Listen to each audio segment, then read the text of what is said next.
네, 여러분, 역사상 가장 유명한 과학자 하면 누가 제일 먼저 떠오르세요? 나무에서 떨어지는 사과를 보고 만유인력의 법칙을 발견한 뉴턴, 세계 최초로 전구를 발명한 에디슨, 여러 사람들이 있겠지만 저는 과학자 하면 역시 아인슈타인이 제일 먼저 떠올라요. 상대성 이론으로 현대 물리학의 새 장을 열었다 이렇게 평가받기도 하고, 또 너무 천재적이라서 죽은 다음에 그의 뇌를 240조각으로 잘라서 연구하기도 했다고 해요. 또 가장 대중적인 과학자라고도 불리는데, 이 헝클어진 머리에 혓바닥을 내밀고 있는 그 사진은 모르는 사람이 없죠. 우리나라에서는 그의 이름을 딴 우유까지 있을 정도니까요. 그런데 이 유명한 아인슈타인이 쓴 편지 한 장 때문에 원자폭탄이 만들어졌다는 사실 아시나요? 독일이 만든 새로운 형태의 폭탄은 가장 낮춰 생각해도 극도로 강력한 폭탄이 될 것입니다. 이러한 폭탄이 단 하나라도 배로 운반되어 항구에서 터진다면 항구 전체뿐만 아니라 주변 지역 모두도 파괴될 것입니다. 1930년대 후반 아인슈타인은 이렇게 무시무시한 경고가 담긴 편지를 당시 미국 대통령이었던 루스벨트에게 보냈어요. 편지 내용 자체도 굉장히 무섭지만 당대 최고의 물리학자가 이런 얘기를 하니 무시할 수가 없었겠죠. 루스벨트는 이 편지를 받은 후 수많은 과학자와 물리학자들을 불러 모아요. 본 노이만, 보어, 페르미, 오펜하이머 등 전 세계 뛰어난 학자들을 로스앨러모스라는 미국의 작은 시골 마을에 모아놓고 아주 비밀스러운 연구를 시작하는데, 이것이 바로 세계 최초의 원자폭탄 개발 실험인 맨해튼 프로젝트예요.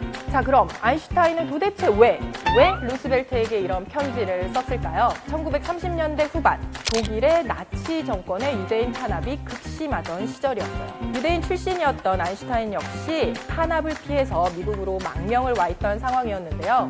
비슷한 시기에 또 독일의 한 과학자가 우라늄으로 핵분열 실험에 성공하자 과학자들 사이에서는 이러다 정말 독일이 핵무기 개발하는 거 아니야? 이런 소문이 떠돌았다고 해요. 그런 와중에 독일이 또 폴란드를 침공해서 2차 대전까지 일으키자 몇몇 과학자들이 독일 손에 핵무기가 들어가는 것만은 막아야 된다 이렇게 생각해서 아인슈타인에게 도움을 요청했던 거죠. 실제로 사실 독일이 원자폭탄을 개발하고 있었는지는 알 수 없었지만 아인슈타인 역시 핵분열 에너지의 위력을 너무나 잘 알고 있었기 때문에 원자폭탄 개발에 대한 우려를 담아 그런 편지를 쓰게 된 것이었죠. 그러면 도대체 핵분열이 무엇이길래 그토록 두려워했던 걸까요? 네, 먼저 모든 물질은 원자라고 하는 매우 작은 알갱이들로 구성이 되어 있어요. 원자는 이 원자 중심에 있는 원자 핵과 그 주위를 떠도는 전자로 이루어지는데, 우리가 핵분열이라고 할 때 바로 그 핵은 원자 핵을 말합니다. 원자 핵은 플러스 전하를 가진 양성자와 전하를 띠지 않는 중성자로 이루어져 있고, 이 원자 핵에 인위적으로 중성자를 흡수시키면 다른 비슷한 원소로 바뀌거나 아니면 전혀 다른 새로운 원소를 만들어낼 수도 있어요. 과학자들은 사실 오래전부터 이 사실을 알고 있었기 때문에 핵분열을 활용하기 시작하면 세상에 엄청난 파급력을 가지고 올 것이라고 생각을 했죠. 네, 그리고 바로 1930년대 후반 독일의 마리퀴리라고도 불리는 여성 물리학자 리제 마이트너가 그녀의 동료인 오토 한과 함께 우라늄이라는 물질로 핵분열 실험에 성공하게 돼요. 우라늄 많이 들어보셨죠? 우라늄 원자핵 하나가 분열할 때 발생하는 에너지는 무려 약 2억 전자볼트래요. 이건 같은 무게의 석유나 석탄과 비교했을 때 약 200에서 300만 배 더 많은 양이에요. 그런데 그뿐만 아니라 우라늄이 핵분열을 하면서 만들어낸 중성자는 사방으로 퍼지면서 주변의 다른 원자핵과 만나 또다시 핵분열을 일으키고, 그 과정에서 나온 중성자가 또다시 핵분열을 일으키고, 이렇게 마치 도미노처럼 연쇄 반응으로 이어지며 엄청난 양의 에너지를 방출하게 돼요. 과학자들은 핵분열의 이 강력한 에너지가 무기로 쓰이게 될 것을 굉장히 우려했어요.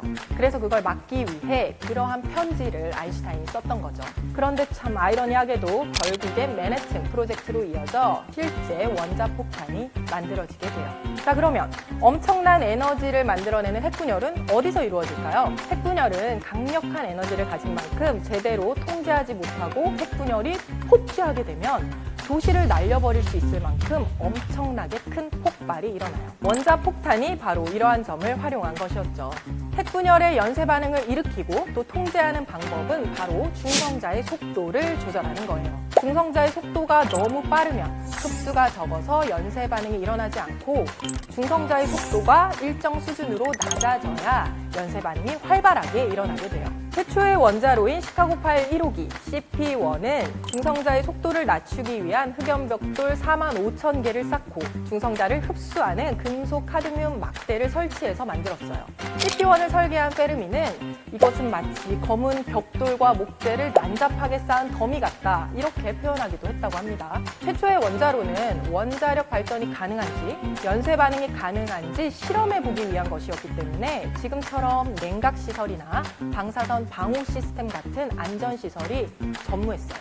그런데 아까 제가 핵분열의 연쇄 반응을 통제하지 못하면 도시를 날려버릴 수도 있을 만큼 엄청난 폭발이 일어날 수도 있다고 말씀드렸잖아요. 그런데 실험이라는 건 예측할 수 없는 변수가 너무나 많기 때문에 최소한의 안전장치는 반드시 필요했겠죠? CP1에는 스크램이라고 하는 비상정지 시스템이 있었어요. 그런데 이 비상정지 시스템이라는 게 뭐냐면 그냥 단순하게 원자로 위에 4명의 사람이 대기하고 있는 거였어요. 이게 무슨 말이냐면 CP1이 가동될 때는 긴급 상황에 대비해서 제어봉 역할을 하는 짐로드를 도끼로 끊어서 떨어뜨릴 도끼맨과 카드뮴 용액이 든 바스켓을 들고 있는 물리학자 3명이 항시 대기했다고 해요. 그래서 원자로의 비상정지를 뜻하는 스크램이라는 용어는 Safety Control Rod X-Man이라는 뜻에서 유래가 됐고 현재까지도 Safety Control Rod Actuation Mechanism으로 바뀌어서 쓰이고 있습니다. 원자로의 비상정지를 위해 사람이 직접 도끼로 줄을 끊었다는 게 허무맹랑하게 들릴 수도 있겠지만 지금도 역시 같은 원리로 10,000개가 넘는 INC 안전장치가 사람을 대신하고 있는 거죠. CP1의 탄생과 그 결과로 만들어진 원자폭탄은 결국 히로시마와 나가사키에 투하됩니다. 원자폭탄이 순식간에 도시를 잿더미로 만드는 광경을 목격한 전 세계는 정말 큰 충격에 빠졌어요. 원자폭탄이 강력한 무기라는 것은 알고 있었지만 실제 그 파급력은 상상 이상이었던 거죠. 이후 기술력을 갖춘 다른 국가들에서도 원자폭탄을 개발하긴 했지만 다행히 실제로 사용되지는 않아요. 전쟁을 한다고 막 여기저기서 원자폭탄을 터뜨리기 시작하면 전 인류가 파멸하는 길이라는 걸 서로 너무나 잘 알고 있었던 거죠. 결국 이 강력한 무기의 탄생으로 가급적이면 물리적인 전쟁 대신 평화를 선택하게 돼요. 그리고 원자력이라는 강력한 힘을 무기가 아닌 전기 에너지 생산에 이용하게 되죠. 강력한 힘은 어떤 목적으로 어떻게 통제하느냐에 따라 그 미래가 달라지죠. 원자력의 시작은 비록 인류를 파괴할 막강한 무기였지만 현대의 원자력은 인류에 없어서는 안 될 아주 소중한 에너지원으로 쓰이고 있어요. 더 이상 무섭고 두려운 존재가 아닌 미래 에너지로 세상을 밝힐 원자력의 모습을 기대해 봅니다. 끝!